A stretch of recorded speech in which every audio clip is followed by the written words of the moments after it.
warahmatullahi wabarakatuh. Selamat siang teman-teman. Di video kali ini Ulfa akan menjelaskan materi tentang pernikahan. Sebelumnya, apa sih itu pernikahan? Dalam Islam, menikah merupakan salah satu bentuk ibadah kepada Allah Subhanahu wa Ta'ala dan juga sebagai bentuk penyatuan antara seorang wanita dan laki-laki yang diharapkan nantinya menjadi wadah dan sarana untuk mendapatkan pahala serta ridhonya Allah Subhanahu wa Ta'ala. Sebagaimana Rasulullah Shallallahu Alaihi Wasallam bersabda, yang artinya barang siapa yang menikah maka ia telah menyempurnakan separuh agamanya. Menurut Muhammad Abu Israh, nikah adalah akad yang memberikan faedah hukum, kebolehan untuk mengadakan hubungan suami istri antara seorang pria dan wanita serta mengadakan tolong-menolong dan memberikan hak-hak serta kewajibannya antara mereka berdua.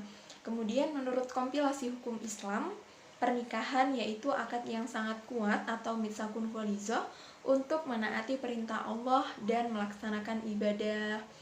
Kemudian menurut Undang-Undang Nomor 1 Tahun 1974 Pasal 1, perkawinan merupakan ikatan lahir dan batin seorang wanita dan seorang pria sebagai suami istri dengan tujuan membentuk keluarga atau rumah tangga yang bahagia dan kekal berdasarkan ketuhanan yang Maha Esa.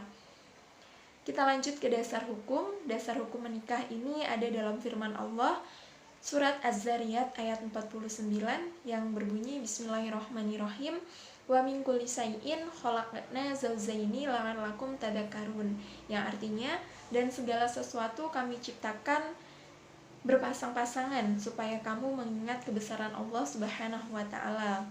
Dasar hukum pernikahan juga tertuang dalam hadis Rasulullah dari Ibnu Mas'ud berkata, Rasulullah Shallallahu Alaihi Wasallam bersabda, "Hai para pemuda, siapa di antara kamu yang mampu menanggung beban nikah, maka menikahlah, karena sesungguhnya menikah itu lebih dapat menundukkan pandangan dan lebih dapat menjaga kemaluan.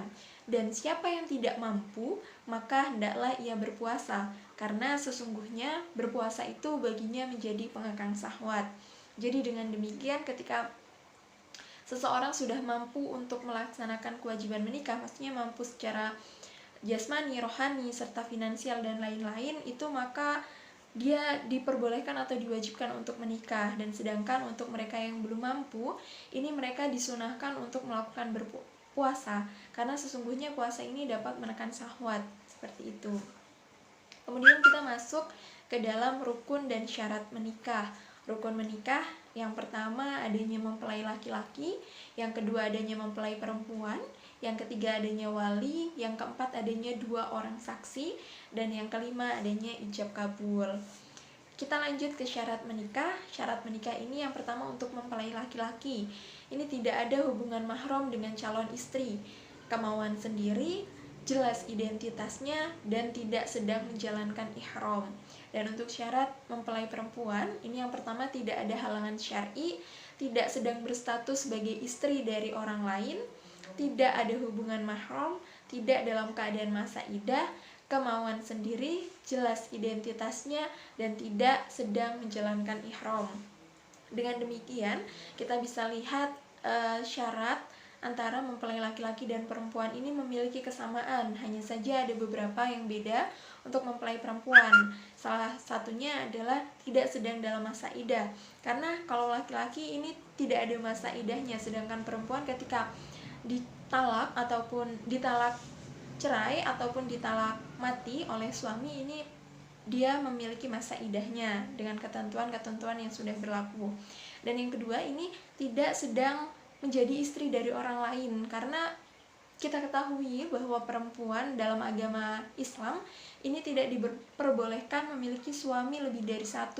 Berbeda dengan seorang laki-laki, dia ini diperbolehkan memiliki istri lebih dari 1, bahkan 2, 3, ataupun 4, atau dalam istilah Islamnya kita kenal sebagai istilah poligami.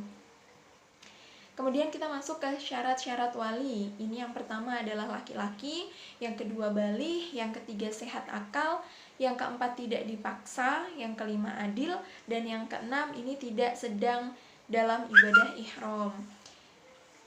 Syarat-syarat saksi ini ada laki-laki, kemudian baligh, sehat akalnya, adil, bisa mendengar dan melihat, tidak dipaksa, tidak sedang ibadah ihram, dan faham bahasa yang digunakan untuk ijab dan kabul. Kemudian lanjut ke syarat ijab dan kabul. Ini yang pertama, ijab dilaksanakan oleh wali atau orang yang mewakilinya, sedangkan kabul dilakukan oleh mempelai laki-laki atau yang mewakilinya. Keduanya harus sudah mumayyiz. Dan yang kedua, ini dilangsungkan dalam satu majelis. Kemudian antara ijab dan kabul tidak boleh diselingi dengan perbuatan atau kalimat yang dapat memisahkan antara ijab dan kabul. Ketiga, ini keduanya tidak boleh saling kontradiksi atau bertentangan. Dan yang keempat, ijab dan kabul dilakukan melalui lisan serta didengar oleh masing-masing wali, saksi maupun kedua mempelai. Sekian presentasi dari Ulfa. Apabila teman-teman ada yang kurang jelas, boleh silakan ditanyakan di kolom komentar. Dan Ulfa mohon maaf apabila terdapat kesalahan ataupun kekeliruan dalam Ulfa menyampaikan materi. Ulfa akhiri, wassalamualaikum warahmatullahi wabarakatuh.